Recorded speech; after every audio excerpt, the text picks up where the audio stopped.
bit. I was walking in, and, you know, there's just some people that have a presence about them that you cannot deny.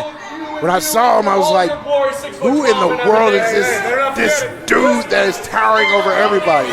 Come to find out, this is the guy that was going after Drew Hood's job. Now, this is what I'm talking about here.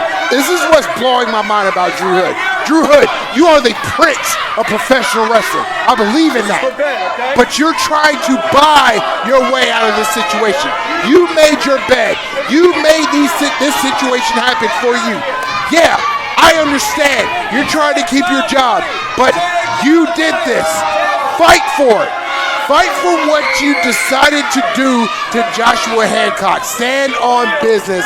Do not try to bribe your way out of the situation. And the problem is I would never defend Drew Hood, but it's almost like getting on to a child for how it was raised. For the past year, this is how he's gotten out of trouble. He's had the front office. They bribed their way out of everything, and he's trying to do it now, and now it's not working, so it's learned behavior.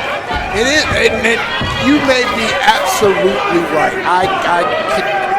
I cannot defend Drew. Here's why it bothers me. You've seen how I operate. I did a lot of manipulation. I may have been mean, but I stood on the things that I believed in, and I stood on the actions that I created. I never backed down. I always stepped up to the plate. Drew Hood, this is your moment. So this is your opportunity to step up. So he's not standing on his principles. He's not.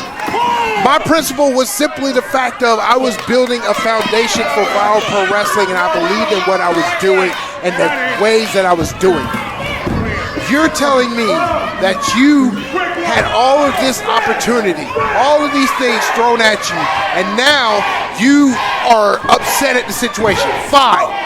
But be upset and stand on that principle. Don't back down now because your job is on the line. Who cares?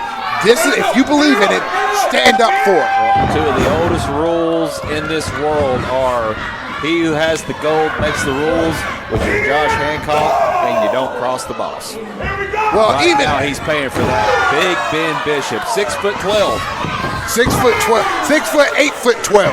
6 foot 8 foot 12, and a massive a man out of the Rhode Island area, 5 years in wrestling. He was trained by James Ellsworth. James Ellsworth, the guy with no chin, right? Chance McMahon. Chance McMahon. And with all that being said, for a guy like James Ellsworth to make it into the big leagues with WWE has to say a lot, which in turn says a lot about this guy, Big Ben. And Big Ben Bishop, this is my first time ever seeing him live and in person, and he is just an absolutely impressive specimen. I mean, he's just not somebody who I'd be like, hey, yeah, I want to wrestle that.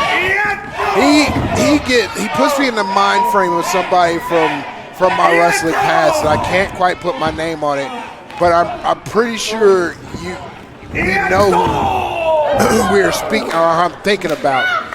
But with that being said, the only thing that gets me about this guy is he is very much a people's person, when he could easily be an absolute terror.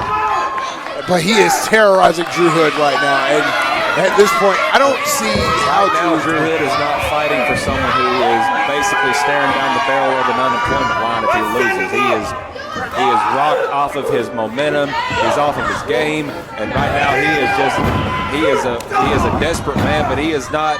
He doesn't seem like he's rocked. He's out of his element completely. There's no front office. There's nobody in the back that's going to save him. He's by himself. The Drew Hood that I recognize here is completely different from the Drew Hood, the confidence that Drew Hood had when he was with the front office. And fair, he had a group around him. But you can still have that same confidence and still stand on business, unlike this Drew Hood now, who seems like he's cornered, like a cornered, wounded animal right now. But at the same time, they always say, those that are cornered, those wounded animals are the most dangerous. Exactly. It's one of those things where when you're in the ring with the Ben Bishop and your back is already against the wall, what would your game plan be? It's like trying to attack a 747. It's just 100%. The one thing that Drew Hood needs to do that he hasn't been able to successfully do at this point, get Big Ben off of his feet. He's going to use his power. He's going to use his strength. He's going to use the reach advantage. If Drew Hood can get him on the ground and start working with him, but you can see he's already favoring that knee. If you really look at how he's moving right now, he started attacking that knee. If he can start getting him broken down, that is going to be his best effort. Nasty, nasty work on the knee right now. And don't forget, still to come, we have a Viral Pro Wrestling Heavyweight Championship match in your main event. John Davis defends against AEW superstar Cody Vance. And right now, though, Drew Hood, he's starting to try to gain some measure of offense. But it seems like every time that he gets an inch, Ben Bishop tries to knock him back a mile. But like you talked about, he's got to take that vertical base away from the 6'12" Ben Bishop. And this is what I'm talking about. Like, now he's finally got him down. He's got him in the perfect position to really start doing things. But don't count Big Bishop out. He's already back to his feet. This is not, no pun intended, a tall task for Drew Hood to overcome. A little tall. A lot of tall. A lot of tall. I try to be objective. That objectively looked like it hurt. That objectively sounded like it hurt. That was a massive shot that probably took all the wind out of Drew Hood. Take that chop and not hurt. Huh? I bet you can take that chop and not hurt. No, absolutely.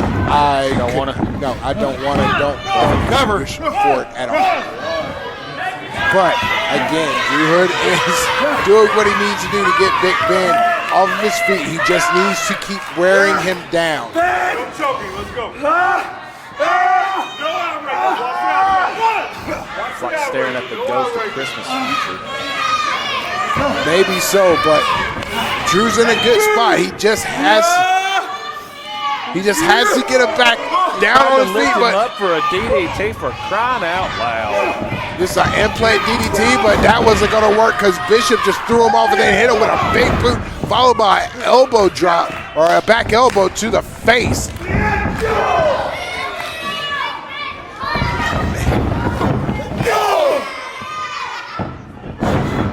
Big,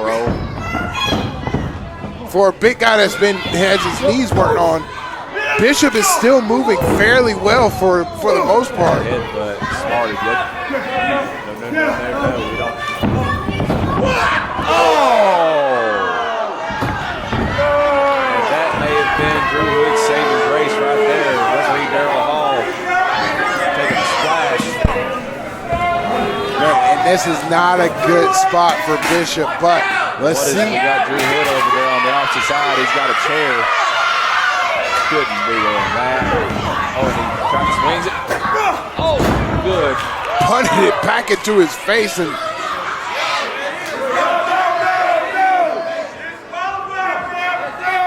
oh, come on. oh my God. The winner of this What?